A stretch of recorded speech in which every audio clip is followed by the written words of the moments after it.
Kenapa harus jerami tarutung? Karena kita tahu jerami tarutung itu kualitasnya lebih bagus. Di-compare dengan bahan jerami dari tempat lain, kalau dulu kita masih tinggal di Jakarta, itu kita sampai cari ke daerah Bekasi, ke daerah Babelan, terus ke daerah Cengkareng.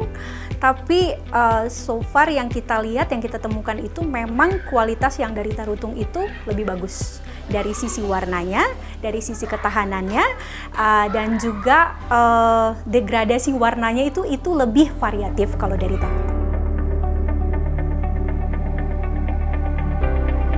Bagi kebanyakan orang, bisa jadi jerami padi hanyalah sisa panen yang akan dibuang, dibakar, dijadikan pakan ternak atau media tanam. Namun di mata Febrantonius Sinaga, jerami punya nilai seni. Deretan lukisan unik non-artistik inilah hasil tangannya. Lihat saja, ia menjadikan ulos ragi hotang sebagai kanvas, berpadu dengan potongan jerami yang menyuarakan pesan-pesan kekristenan. Ini adalah jerami pilihan, dipanen dari jam 10 pagi sampai 12 siang saja, saat matahari terik dan jerami tak basah berembun. Seni kolase jerami ini dinamainya Pardurame Art, karena dalam bahasa Batak Toba, durame artinya jerami. Seniman kelahiran Tarutung ini mengerjakan lukisan jerami di bangku SMP, namun mulai serius menggelutinya saat merantau di Jakarta. 2022 lalu, ia kembali ke kampung halaman yang dirasa lebih tenang dan nyaman. Dan dari Tarutung inilah, Febrantonius kini mencipta puluhan lukisan tiap tahunnya. Ketertarikan saya ke lukisan jerami karena dipengaruhi oleh lingkungan. Biasanya jerami itu dibakar atau kalau di Jawa dijadikan sampo atau di makanan ternak.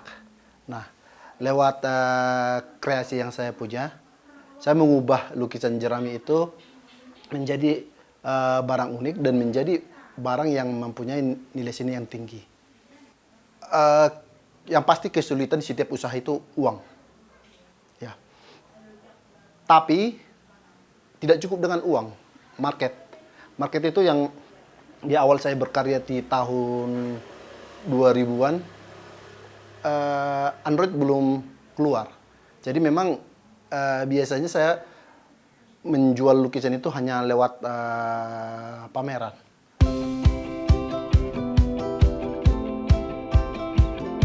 Ya, pameran menjadi media promosi. Karena itu, hingga kini lukisannya tak hanya diminati di Sumatera, tapi juga Jakarta, Bandung, Pontianak, Bali, dan Manokwari.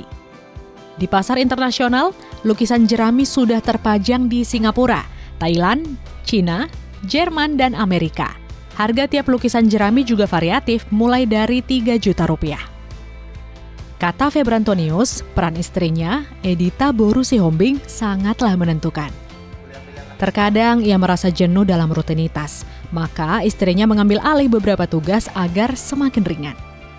Menariknya, pasangan ini ternyata punya ketertarikan dalam pendidikan anak muda. Jadi beberapa waktu yang lalu dari SMA Negeri 1 Tarutung itu sudah beberapa kali melakukan kunjungan ke rumah ini. Di sana kita lebih ke memberikan edukasi bagaimana seni itu sebenarnya sama aja dengan pendidikan yang lain. Kalau misalkan dia jadi penyanyi atau dia jadi drummer atau dia jadi pemusik itu biasanya kayak dianggap sebelah mata gitu.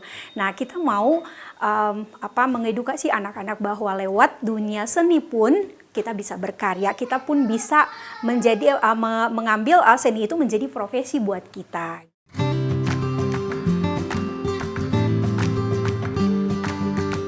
Semangat mengedukasi itu pun berbuah manis. Salah seorang murid lulus di Fakultas Seni Rupa dan Desain ITB beberapa waktu lalu. Bagi pasangan ini, bakat adalah karunia Tuhan, tapi juga harus dibarengi kemauan dan kegigihan sehingga potensi yang dimiliki berguna, tak hanya bagi diri sendiri, tapi juga sekitar.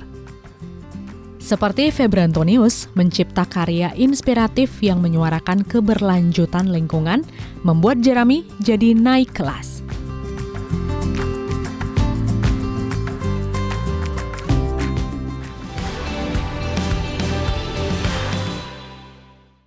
Sekian program Bingkai Sumatera. Saat ini Anda juga bisa menyaksikan program unggulan Daai TV di platform Daai Plus yang bisa diunduh secara gratis. Dan saksikan konten inspiratif serta menenangkan hati dimanapun dan kapanpun. Tetap semangat menyebarkan kebaikan. Saya Windy Nenggolan pamit. Sampai jumpa.